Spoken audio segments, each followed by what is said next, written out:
Instituto Federal do Acre, IFAC, curso técnico em edificações, turma terceiro ano A, professor José Elisiário de Moura, assinatura Língua Espanhola, carga horária 30 horas.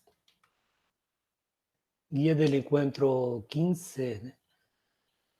Dia 24 de agosto de 2021. Continuación de la unidad 3, Lengua y Cultura, género textual, noticia, el verbo tener y haber, actividad de evaluación de tercer bimestre que vale 2 puntos. La noticia es un género textual que tiene como objetivo informar hechos del día a día relevantes para la sociedad. Ejerce función social de relatar, describir de forma breve y objetiva hechos reales, verdaderos e importantes que huyen del ordinario, de la normalidad cotidiana. Es un relato relativamente corto y objetivo, escrito en tercera persona, en que el narrador es observador y cuenta los hechos, ¿no? El tipo de lenguaje usual, o sea, el lenguaje usado es formal, com sua função referencial denotativa. Então, a função da linguagem utilizada na notícia é a função referencial, denotativa ou informativa. As funções da linguagem. Aqui mostro à esquerda aqui uma notícia televisiva, né? TV Peru, notícias, e aqui uma notícia de jornal, né? Ou seja, uma notícia de periódicos, notícia escrita. Aqui eu volto a explanar para vocês as funções da linguagem, que é muito pedido nas provas de Enem. Peço que vocês estudem muito bem a função da linguagem, as funções, para que não tenham nenhum problema, não percam tempo na hora de resolver essa questão no Enem. Então, o gênero textual hoje é notícia.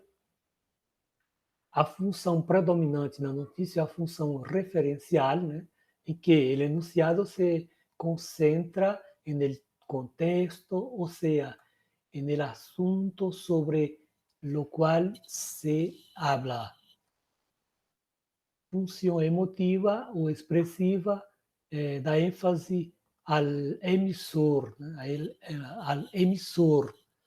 A função poética, a preocupação está na elaboração da mensagem, né? Então, a mensagem é escrita em forma de coração, a mensagem é escrita de uma forma inovadora.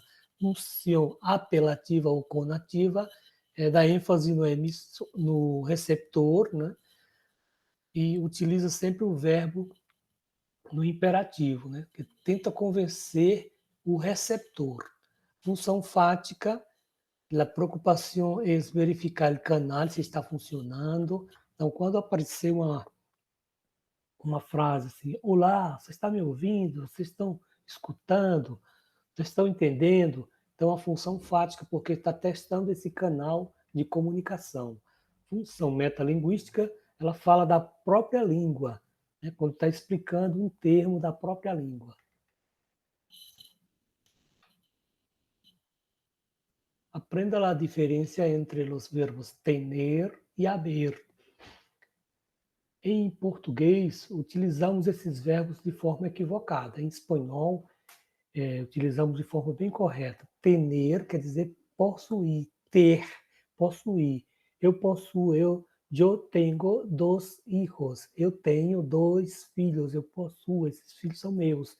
Haber, no sentido de existir, né? Existir. Hay 2 alunos estudando. Então, existe 2 alunos na sala estudando nesse momento. Existe mais de 20 alunos, na verdade, estudando. Então, aqui, haber, para falar de existência. Então, quando é o verbo haver em português, em espanhol, haber. Quando falar de existência de algo, utilizamos la forma impersonal del verbo haber. Se conjuga en tercera persona del singular en todos los tiempos gramaticales, excepto el presente de indicativo que tiene una forma propia, hay, né? Hay, ou seja, há em português. Usamos o verbo haber com artículos indeterminados como una, unos y unas. Hay un libro, hay un libro. Con adjetivos y pronombres indefinidos, hay mucha, poca, demasiada gente. Hay mucha gente, ¿no? Numerales con numerales. En la clase hay 4 ventanas. Então, utilizamos esse verbo haver também com numerais. Utilizamos também na ausência de artículo. Em Gênova, hay mar. Então, não preciso colocar artigo el mar, não. Aqui é hay mar. Hay selva. Em Peru, hay selva. Verbo haver, né? Vou ler essa parte do espanhol aqui, já está a tradução lá em cima. Este verbo é impersonal e por isso não necessita de sujeto. Por lo tanto, não é conjugado, su forma solo cambia en relación al tiempo pasado, presente, futuro.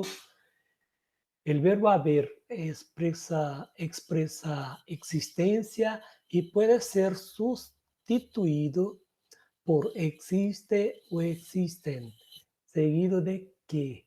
Hay que expresa obligación o necesidad general. Ejemplos. Hay un buen cine en el centro. Há um bom cinema no centro, né?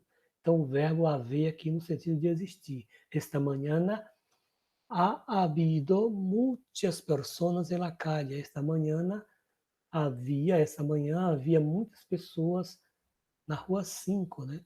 Então, aqui está no sentido de existência, né? Semana passada houve uma fiesta na casa de Juan. Semana passada houve, então aconteceu, né? E aqui mais abaixo, né? Mañana habrá más trabajo. Verbo tener.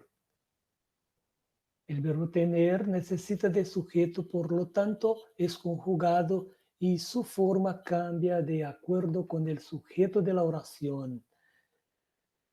A diferencia del verbo haber, tener expresa posesión y puede ser sustituido por posee, seguido de que, tiene que, expresa obligación o necesidad específica. Ejemplos para expresar posesión. Tengo 2 livros e 3 cadernos novos. Então, eu possuo 2 livros e 3 cadernos novos. Maria e Ana tienen una casa en Madrid. María y Ana tienen una casa en Madrid. Tenemos muchos amigos. Brasil tiene muchas playas. Verbo ter no sentido de posse, né? Aqui o verbo ter conjugado, eu tenho, tu tienes, ele tiene, nosotros tenemos, vosotros tenéis y ellos tienen. Verbo haber, tener, para que não haja dúvidas. Haber, sentido de existir, existência. Hay 22 alunos na classe de hoje. Então, existe 22 alunos assistindo a aula. O verbo tener, sentido de possuir em português, ó, possuir, né? Mi amigo tiene un libro nuevo. Eu tenho 2 hermanos. E aqui referências bibliográficas, gracias